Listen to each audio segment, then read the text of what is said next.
ओम नमो भगवते वासुदेवाय नमः। आप सभी का दिन शुभ और मंगलमय हो। भगवान श्री हरि की कृपा आप सभी भक्तों पर सदा सर्वदा बनी रहे। आज श्रवण कीजिए वैशाख महात्म्य कथा अध्याय 26। प्रेम से बोलिए श्री हरि विष्णु भगवान की जय।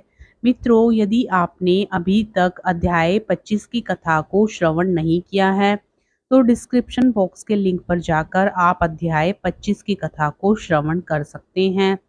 हम आपसे अनुरोध करते हैं कि वीडियो को लाइक करके चैनल को जरूर सब्सक्राइब कर लें ताकि इस प्रकार की पुण्य फल प्रदान करने वाली कथाओं का श्रवण आप रोजाना कर सकें।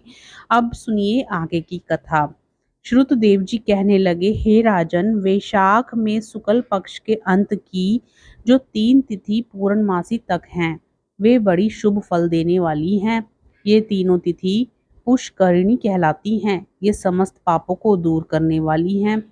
जो कोई वैशाख मास में महीने भर तक स्नान नहीं कर सकता, उन्हें इन तिथियों में स्नान करने से संपूर्ण फल मिल जाते हैं। संपूर्ण देवता त्रयोदशी के दिन इकट्ठे होकर जीवों को पवित्र करते हैं। पूर्णमासी के दिन विष्णु भगवान के संग संपूर्ण तीर्थ इकट्ठे होते हैं। चतुर्दशी के दिन यज्ञ सहित सब देवता उन्हें पवित्र करते हैं।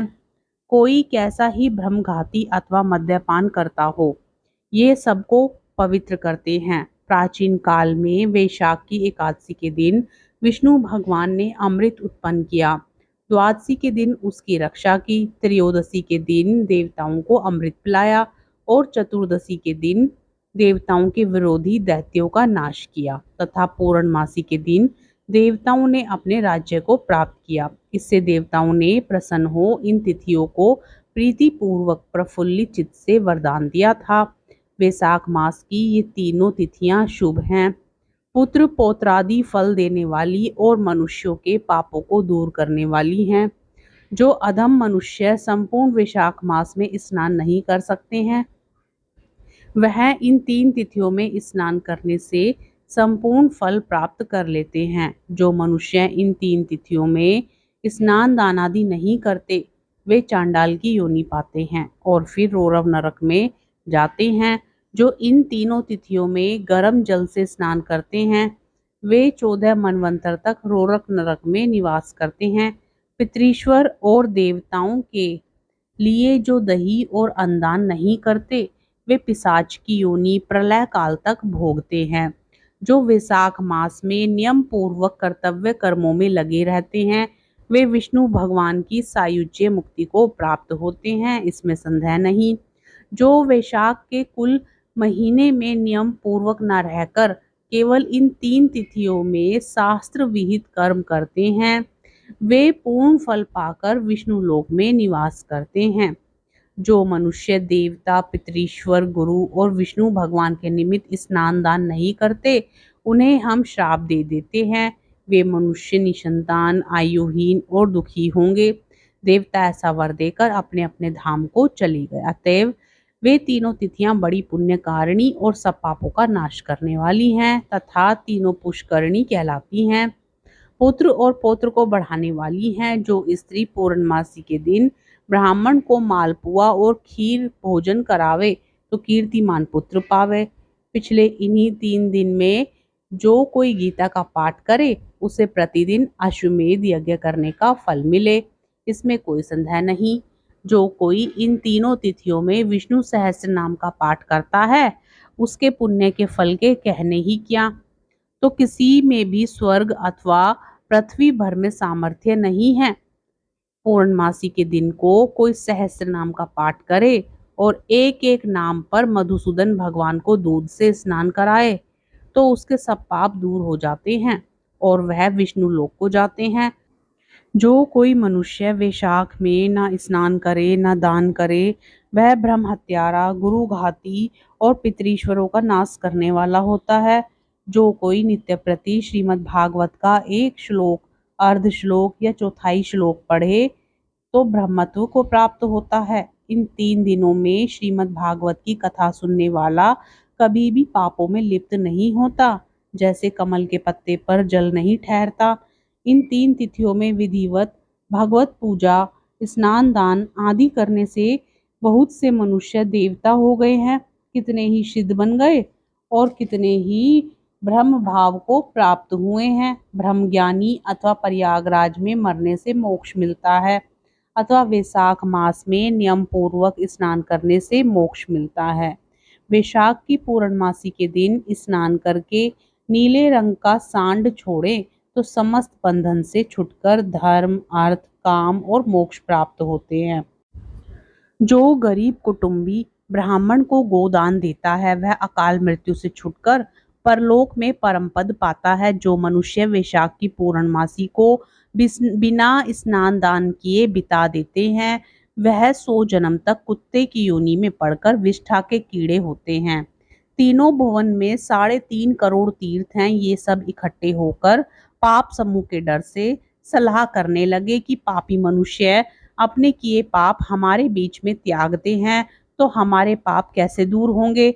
ऐसी चिंता करते हुए तीर्थपाद हरि भगवान की शरण में गए और अनेक स्रोत द्वारा स्तुति करके प्रार्थना करने लगे। हे देव, हे जगन्नाथ, हे संपूर्ण पापों के नाश करने वाले, पापी मनुष्य हम में स्नान करके पापों को हमारे बीच में छोड़ आपके धाम को चले जाते हैं। तो हे प्रभो, हम तो आपके आज्ञाकारी हैं, अतः ये पाप हे जनार्दन हमसे कैसे दूर होंगे। हे प्रभो, हम आपके चरणों की शरण के इच्छुक हैं, कोई उपाय हमारे सामने कहिए। जब तीर्थों ने ऐसी प्रार्थना की तब भूत भावन भगवान हंसते हुए मेघ जैसी गंभीर वाणी से बोले, वैशाख के महीने में मेष की संक्रांति में शुक्ल पक्ष में जो अंतिम दिन है वे 3 दिन सर्व तीर्थ में पुण्य रूप हैं और मेरे प्राण प्यारे हैं। इनमें सूर्योदय से पहले स्नान कर जल से बाहर आ जाएं, जिससे सब प्रकार के पाप से छुट पुण्य रूप और निर्मल हों। उन 3 दिवसों के बीच जो कोई स्नान नहीं करते उन मनुष्यों में ही पाप स्थित रहता है। जो पाप तुम्हारे बीच में उनसे निकलकर इकट्ठे हुए हैं, जो मनुष्य इस प्रकार तुम्हारे बीच में पाप छोड़ गए हैं वह उनमें रहते हैं।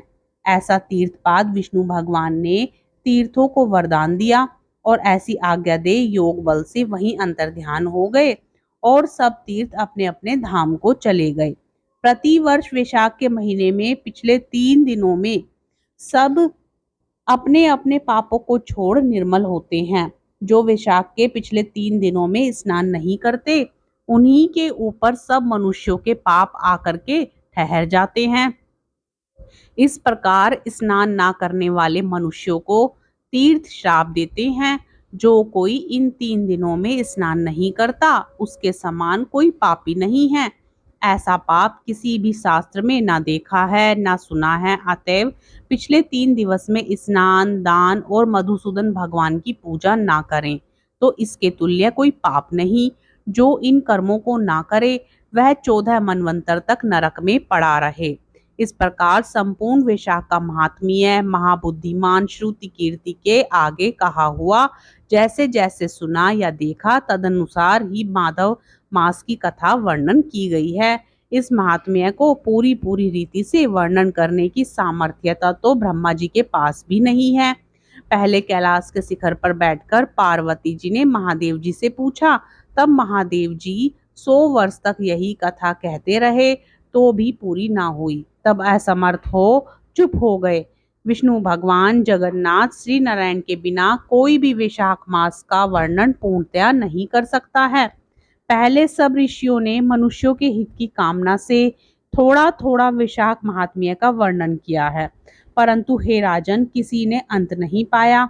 असमर्थ होकर सब बैठे रहे। तू वैशाख मास में दान आदि सत्कर्म कर, इनसे निश्चय ही मुक्ति मिलेगी। ऐसा मिथिलापति राजा जनक को समझाकर श्रुतदेव जी राजा से पूछकर जाने का विचार करने लगे तो राजा को एक साथ आह्लाद उत्पन्न हो गया, नेत्रों से जल टपकने लगा।